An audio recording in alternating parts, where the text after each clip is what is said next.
베드로가 욥바에 여러 날 있어 시몬이라 하는 무두장이의 집에서 머무니라.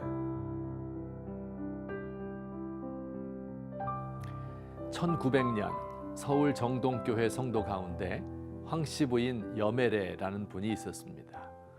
아펜젤러 선교사가 1900년 가을로 안식년을 맞아 본국에 들어가는 것을 섭섭해하다가 교우들에게 말하였습니다.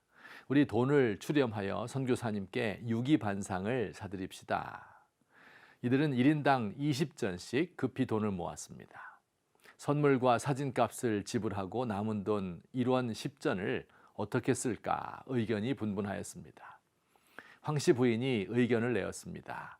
이 돈을 기금으로 모임을 만듭시다. 이 모임에서 우리 교우 중 가난한 자를 도웁시다. 서울에서 조직된 최초의 여전도회입니다. 이보다 앞서 1898년 평양 장대현 교회에서는 여전도회가 63명으로 시작되었습니다. 매주일 엽전 한 푼씩을 모아 여자 성도 한 사람을 다른 지역에 보내 전도하게 하자는 것입니다. 이후 한국교회 복음이 전파되는 어느 곳이든지 그 배후에는 여전도회가 있었습니다. 미국에서도 여전도회 파워가 컸습니다. 미국 여성도들 수백만 명이 바자회를 하고 뜨개질을 해서 팔아 모은 돈으로 한국의 고아원이 세워지고 전쟁 후 굶어 죽지 않고 먹을 수 있게 되었고 신학교가 설립되었습니다. 복음 전파를 위하여서 물론 위대한 지도자들의 역할이 중요하였을 것입니다. 그들은 교회에 초석을 놓고 성경을 새롭게 해석하고 역사의 방향을 결정한 중요한 결정을 내렸습니다. 그러나 하나님이 일하실 때는 수많은 평범한 성도들도 사용하십니다. 이름도 없고 빛도 없는 평범한 보통 사람들 말입니다. 오늘 성경 말씀의 도르가가 바로 그런 사람입니다.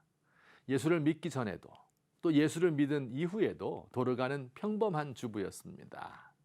그가 할 수 있는 하나님에 대한 봉사는 평생 해온 일, 즉 바느질밖에 없었습니다.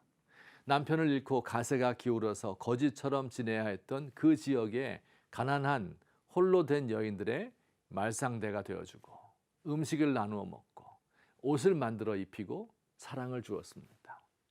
하나님은 크고 위대한 사람들뿐 아니라 더 많은 평범한 사람들을 통하여 일하기를 좋아하십니다. 오늘 본문 끝에는 베드로가 욥바에 여러 날 있어 시몬이라 하는 무두장이의 집에서 머무니라 하는 말씀이 있습니다. 욥바는 지금 이스라엘의 큰 항구 도시인 텔아비브입니다. 베드로는 욥바에 살면서 무두장이 시몬의 집에서 머물렀다고 합니다. 무두장이는 소나 양의 가죽을 만드는 사람입니다. 짐승의 털을 뽑고 지방지를 제거하고 말리고 손질하고 약품을 사용해서 부드럽게 만듭니다. 이 가죽으로 텐트를 만들고 옷을 만들고 신발과 가방을 만듭니다. 온 집안에 양털과 가죽이 쌓여 있고 피냄새와 고기 썩는 고린내가 진동하였습니다. 유대인들은 죽은 짐승의 시체와 접촉하는 것이 부정한 일이었기 때문에 그와 가까이 하지 않으려 하였습니다. 그런데 다름 아닌 베드로가 그의 집에 지금 머물고 있는 것입니다. 베드로는 초대 예루살렘 교회 최고의 수장 가운데 한 사람입니다. 당시 예루살렘 교회 성도들의 숫자는 수만을 헤아리고 있었습니다. 베드로가 안수하는 사람은 성령을 받고 그가 기도하면 중풍병자가 낫고 죽은 사람도 살리는 능력의 종입니다. 비행기 비즈니스석 타고 여행하고 5성급 호텔에 묵고 최고급 식당에서 밥 먹고 그 지역의 유지들과 만나 골프를 치고 고상한 신학적인 이야기를 나누고 교회의 미래에 대하여 생각해야 하는 VIP 중에 VIP입니다. 태권도, 유도, 합기도, 유단자 경호원에 둘러싸여 경호를 받아야 할 것이라고 베드로는 생각하지 않았습니다. 만일 그의 신변에 위험한 일이 닥쳐 죽음을 당하게 되면 하나님이 또 베드로와 같은 평범한 사람을 불러 사용하실 것이기 때문입니다. 하나님 앞에는 중요하지 않은 사람도 없고 중요한 사람도 없습니다. 단지 자신이 더 중요한 사람이라고 여기는 어리석은 사람이 있을 뿐입니다.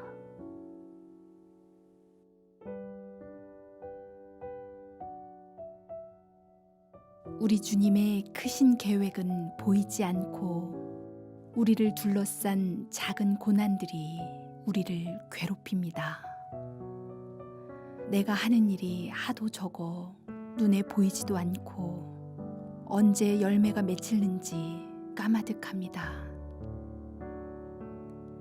그러나 오늘도 눈물을 흘리며 씨를 뿌립니다. 기쁨의 열매 하나를 안고 예수님의 칭찬을 받을 때를 기다립니다.